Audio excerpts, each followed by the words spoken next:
have for ourselves. Here we don't really know. We know Gideon had labels in his mind because he said them. He said, I am the least of my clan.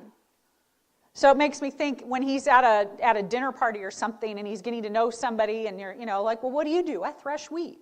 I do it in a wine press, but I thresh wheat. Well, what else do you do? And what kind of hobbies do you have? And, getting to know who he is. That he would say, I'm not really nothing much. I'm the least of my clan. It's like people who introduce themselves and say, I'm the black sheep of my family. Anybody ever said that? I hope not, because if you have given your life to Jesus, you are no longer a black sheep. You're redeemed. You're made righteous. You're washed in the blood. And so Gideon is saying, I'm not so much, my family's not so much, and I'm like the least of the not so much, and so that's who I am. And God keeps calling him a mighty man of valor. God is replacing the label.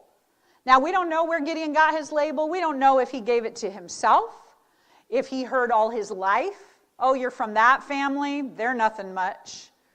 We don't know. We don't know if that was other people or if it was himself, looking at his family and comparing it to the Jones clan and the other village. And they had, bigger camels or something and thought, well, they're cool, we're not, I'm just, over here. But he gave himself a label, and that's the label he used when he talked to God. But God, what did he do? Did God sit him down and say, we need to talk about this and we need to break down this label and where'd you get it and go through all kinds of discussion about it? God just said nothing about it. He didn't address it. He just continued to declare and prophesy over Gideon, you are a mighty man of valor and you will win this battle by yourself. You will be the one. You will do it. You will lead. And it will happen. And what else did he say? What was the other piece? You're a mighty man of valor. What was the other piece? The Lord is with you. You are not alone. And I was laughing when I was getting ready because I went to go make my slides, and I spoke like 3 weeks ago, and the slides still had the letters from last time, and it said, the Lord is with you. I was like, oh, okay, so I guess I'm still on the same track. The Lord is with you. So no matter if you think you are of the least of your tribe or neighborhood or whatever, or if you think you're something and a bag of chips, the Lord is with you. The Lord is with you. So that's what Gideon needed to know, and that's what we need to know today. And so the reason that this came to me is I was in my kitchen, and I had some a new vase, a new container. Have you ever had like new glass things that you buy at the store, and they put these really great stickers on the bottom, right? And it's got the barcode and everything, right? But you don't really want that on there, right? You just want the pretty glass thing. And so I thought, well, I need to get this off. And so I was trying everything. You try to pick at it, and then you try to peel it, and you get paper, and there's still a label on my vase. But I have paper here. So then you're like, okay, you get it wet, and nothing's working. Nothing is working. And I was getting frustrated. And I started to think as I was doing this, I'm like, I need something stronger. I need something better. So I went to trusty old Google. How do you get a sticker off a glass? And so I got out the peanut butter and put some peanut butter on there and smeared it on. And I thought, okay, well, then you just leave it and just let it sit there. Nothing happened. So I just kept doing different things. I was like, okay, and then I'll try this and I'll try that. And then I thought, oh, I know. What's the toughest thing in my kitchen that I use cleaning? Steel wool. And I thought, can you use steel wool on glass? I don't know. But this is the bottom, so I was like, okay, I want to try it. So I got steel wool, and then I scrubbed the bottom, and voila, the peanut butter saturated sticker came right off.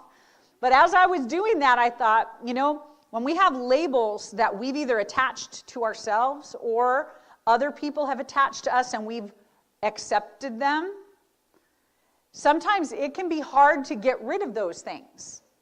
And I say it very easily up here, well, you are a believer. You are a child of God. And I have scriptures here to prove it. And you are washed in the blood, and you're righteous, and you're no longer this, and you're no longer that, but you are a son or a daughter.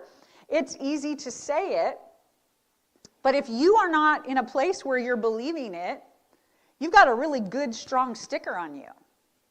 And you need some stronger tools. You need some stronger things to get that label off. Because here's what happens.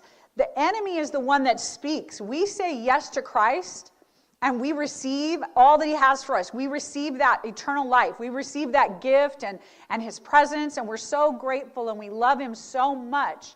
But then the enemy swoops in, and just like he did in the garden, he whispers questions, and we think it's us, and we start to doubt, and we start to think, but, okay, so, all right, so I'm going to heaven, okay, but I'm not really that great. I'm not smart. I'm not whatever. I don't know anything about the Bible. I have really bad habits. I know my motives sometimes can be weird, and I get weird, and I'm not the best Christian. And we start to agree with the lies that he's whispering to us. And when he whispers to us, it feels like our own thoughts. It feels like we're the ones thinking it. But it's really the enemy asking the question, and we accept it. We receive it, and we start to agree with it. And the thing is that the more that we agree with it, the stickier it gets. And the harder it gets to remove. And it becomes a stronghold. When we believe lies of the enemy, they become strongholds. What does a stronghold do? A stronghold makes it very difficult for us to walk in the full place of our assignment in him. Because we're doubting. Because we don't believe that God did what he did. Or we don't believe that he can do what he wants to do through us. Now, it doesn't mean that we have to wait and say, like, well, I'm going to wait till God makes me perfect, and then I'll be able to do the thing. But what it does is it shakes our confidence in him, his ability to work through us when we're not perfect. Because I'm so glad.